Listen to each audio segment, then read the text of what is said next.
I remember the sound before I felt the pain. A sharp, cold crack of something heavy slicing the air. Then the world went white, and my knees hit the cement porch floor. My vision blurred, my ears rang, and the voice that followed. It wasn't just angry. It was hateful, deep, and meant to break me completely. Useless, fat, cow, get out of my house! Those words didn't just hit my body. They hit somewhere inside me where I thought love was supposed to live.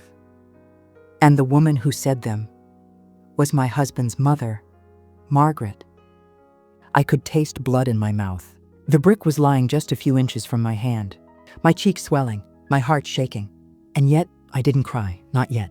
My name is Anna, and for most of my life, I believed in love.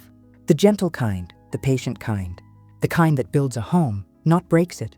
When I married Daniel, I felt blessed. He was quiet, thoughtful, and always made me feel safe. We met in college, two young hearts who thought the world was soft. I dreamed of mornings making pancakes, afternoons holding babies close to my chest, evenings sitting beside the one I loved, talking about dreams and growing old hand in hand. But life doesn't always match the picture we make in our mind. After marriage, we moved into his mother's house. Just for a few months, he had said. But months turned into years. Margaret was strict, sharp-tongued, and always watching. Her footsteps in the hallway made my heart tighten. Her silence across the dinner table felt heavier than words. At first, I tried to win her love. I woke early to cook breakfast. I cleaned every room twice. I stayed quiet, respectful, small, hoping she would one day see me as family. But every time something went wrong, dinner too salty, laundry not folded her way, a glass left slightly out of place, her eyes would narrow and she'd say, coldly, loud enough that the words would echo inside my chest, "Can't even do this much right." And I would smile weakly, whispering inside myself, maybe tomorrow will be better. Maybe she will soften. Maybe Daniel will say something. But he never did. Daniel loved me. I know that. But Daniel also feared his mother's disappointment. He grew up under her rules, beautiful, polished, but tight like chains. He would hold my hand at night, gently, and whisper, "Please understand, Anna. She just has her ways." And I would nod, even when my chest burned, but slowly, silently. The man I loved began to change. He stopped holding my hand in front of her, stopped defending me, stopped seeing the pain in my eyes. And I too began to change. I laughed less, I spoke less. Some days, I didn't recognize my own reflection. My body softened. The stress, the sadness, the long silent days, they all left marks. And Margaret noticed. She started calling me lazy, slow, unfit. In the beginning, the words were muttered under her breath, but soon she said them loud, sharp, and in front of Daniel. And Daniel would lower his eyes and say nothing. That afternoon had been like any other. I had spent the morning washing clothes in the yard. The sun was harsh and my back hurt, but I worked quietly, hoping, just hoping, that Margaret would find even one thing to approve. When she stepped outside, I smiled softly. "Good morning, Margaret." She didn't reply. Instead, her eyes swept over me. My hair messy, my clothes damp, my body fuller than before. Her lip curled. "You look like someone who has completely given up." I froze. The air thickened. "I'm trying," I whispered. "Trying?" She stepped closer. "Trying to do what exactly? Eat more? Sleep more? Be more useless than you already are?"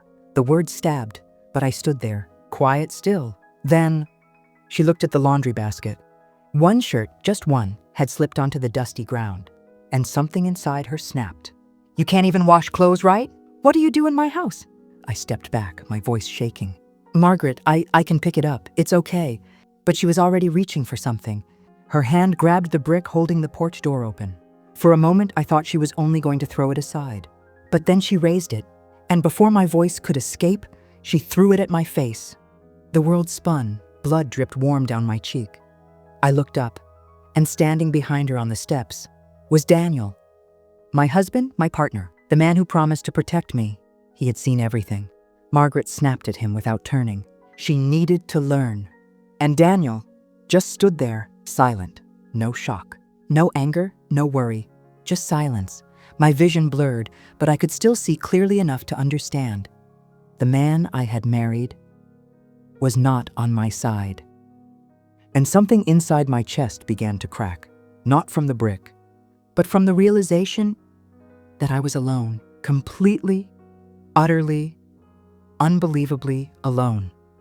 I tried to stand. My legs shook. Daniel stepped forward, not to help me, but to close the door behind him, leaving me outside, blood on my face, pain in my body, and a heaviness in my heart I never imagined I could carry. But the story doesn't end here. That moment was not the end, it was the beginning. Because from this point on, life was about to shift in a way none of them expected. I don't remember walking away from that house. I only remember the sound of my own breathing, shallow, uneven, fragile. I walked down the road without direction, one hand pressed to my face, the other holding the last piece of myself that hadn't broken yet. The autumn wind was cold, the trees swayed softly. But inside me, everything was shaking. I had no family nearby, no close friends, no one I could call, because when I married Daniel, I had chosen his home, his world, his life, and I had quietly stepped away from my own. But life has a way of sending help exactly when the soul reaches its last thread. That help came in the form of Rose. Rose was a nurse at the small local clinic. We met when I reached the front desk, swaying, struggling to stay conscious. She looked at me, really looked, not with judgment but with worry. "Oh, sweetheart," she whispered softly, her voice as warm as a blanket on a cold night. She guided me to a chair, her hand gentle on my shoulder, like kindness itself had found me. "What happened?" she asked quietly.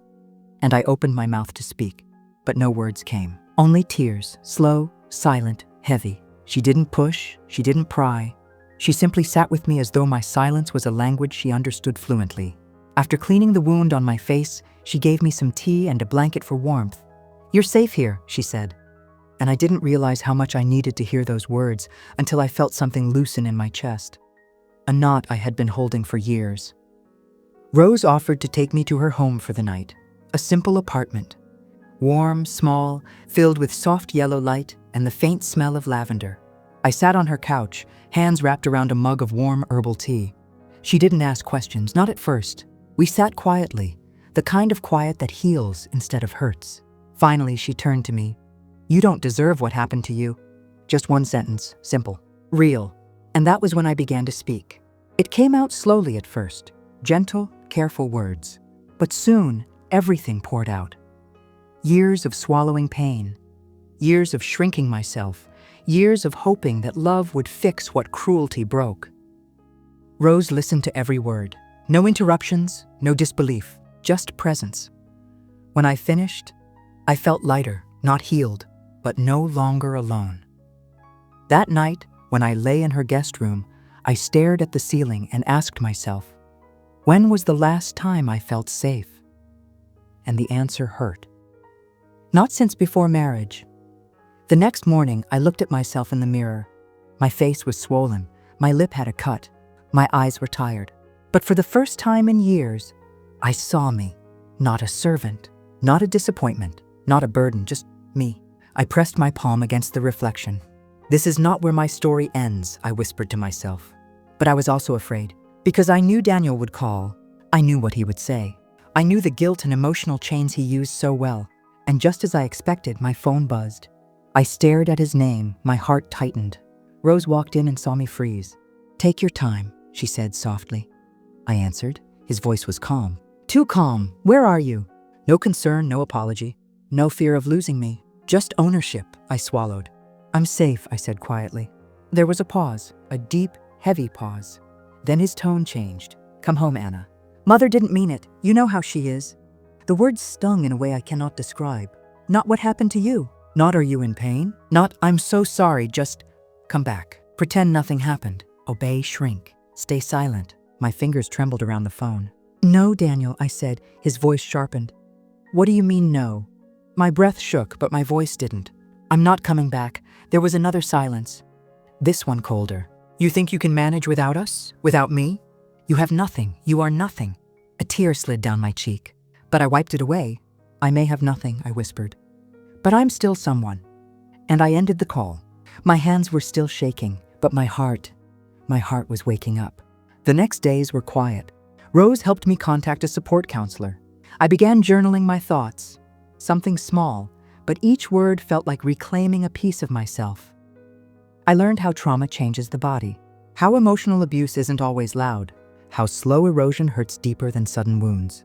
I also learned I had legal rights, and for the first time in a long time, the future did not feel like a prison.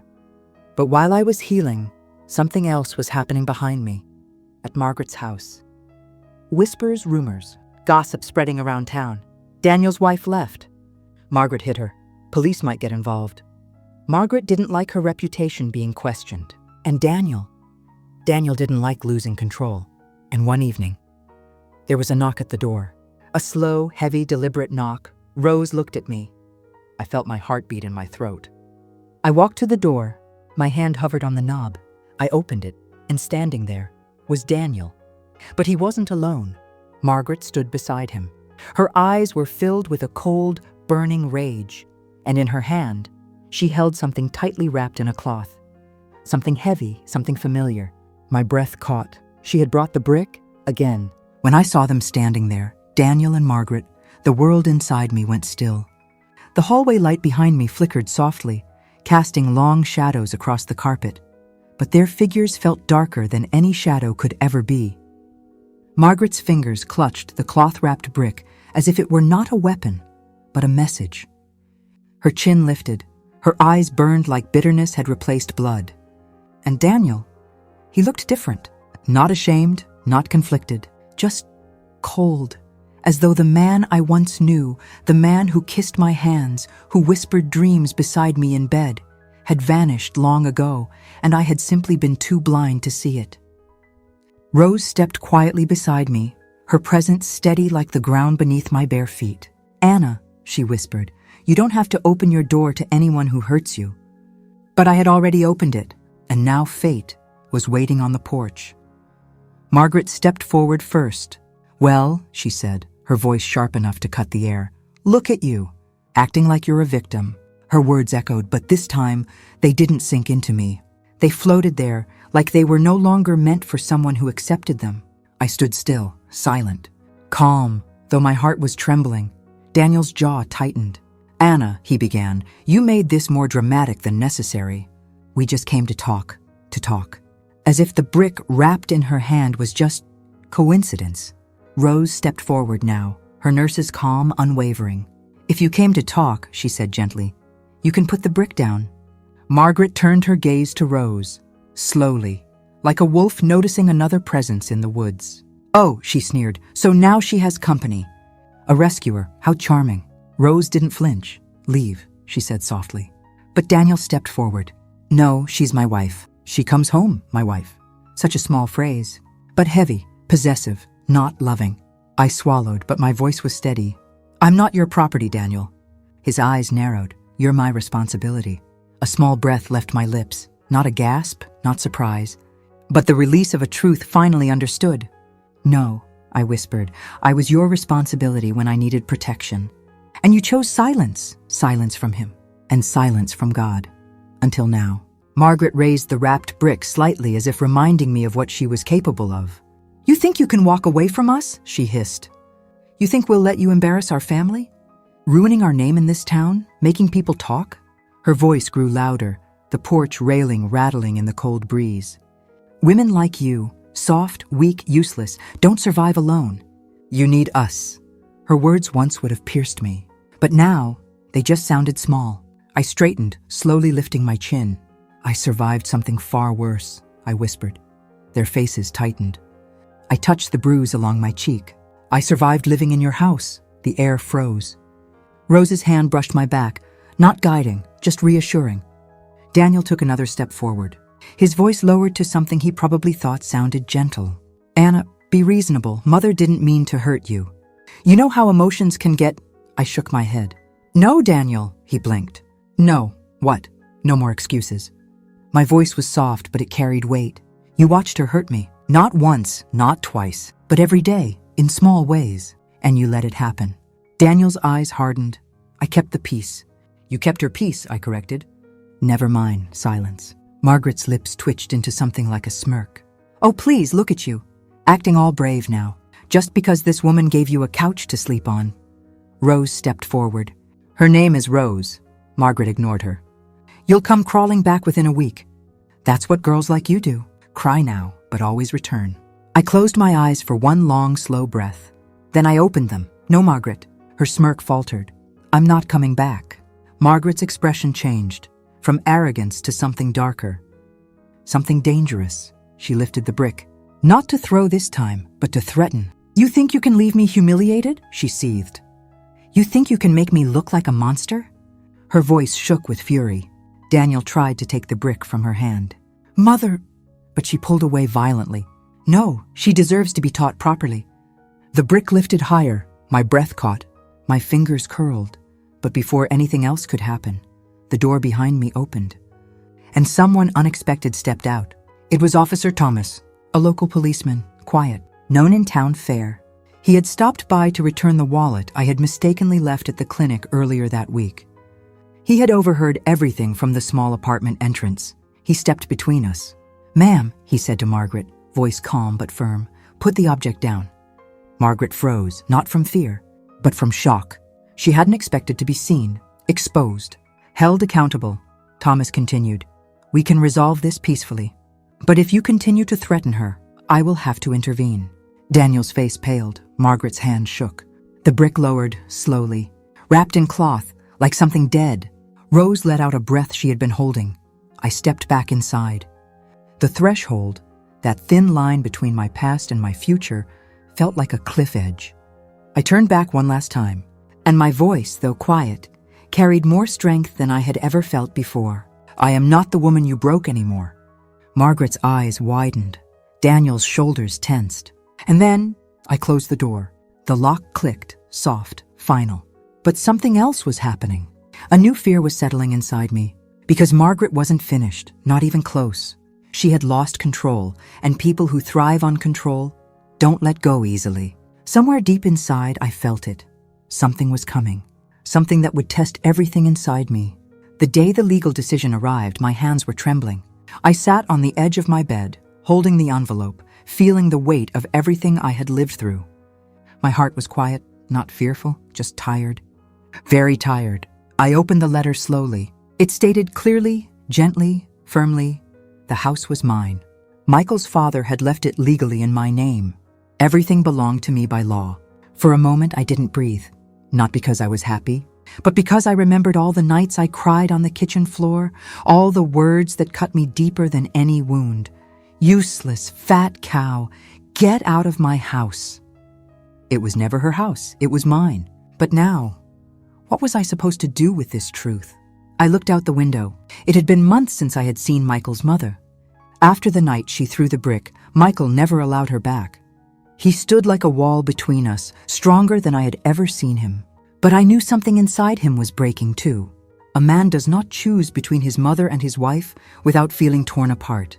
And I had no wish to take his mother away from him. No matter what she had done to me, she was still the woman who had given birth to the man I loved. So instead of celebrating, I stood up, picked up my coat, and told Michael, take me to her. He looked at me, confused, hesitant. Are you sure? He whispered. And I nodded. She opened the door, and the moment her eyes saw me, they filled with shame, guilt, disbelief. She tried to shut the door, but her hands were shaking too much. I gently placed my palm on the door. No, I whispered, don't close it. She stepped aside. Her home was silent, heavy with regret. I could feel how loneliness had become its walls, how silence had become its furniture. She was living alone now. All her sisters who supported her cruelty were gone. Life had given her a mirror, and she had finally seen herself. She stood in front of me, the same woman who once called me worthless, disgusting, a burden. But now her shoulders were curved, her voice small, her eyes tired. I know why you came, she said. Her voice cracked. You came to take your revenge. I shook my head. No. My voice was soft, like a mother comforting a child. I came to give you peace. Her tears spilled before she could breathe again.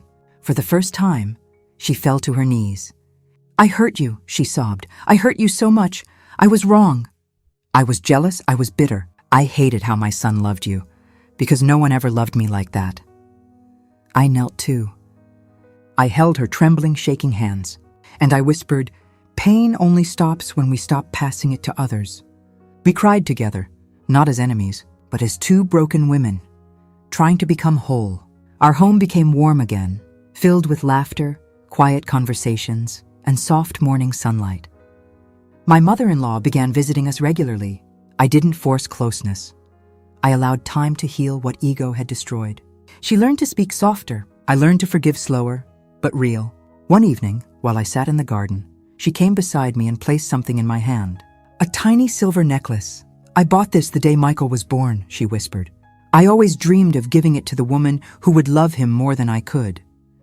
Tears blurred my vision, not because of the gift, but because of the acceptance behind it. She no longer saw me as an enemy. She saw me as family. And now, when I look back, I don't remember the brick.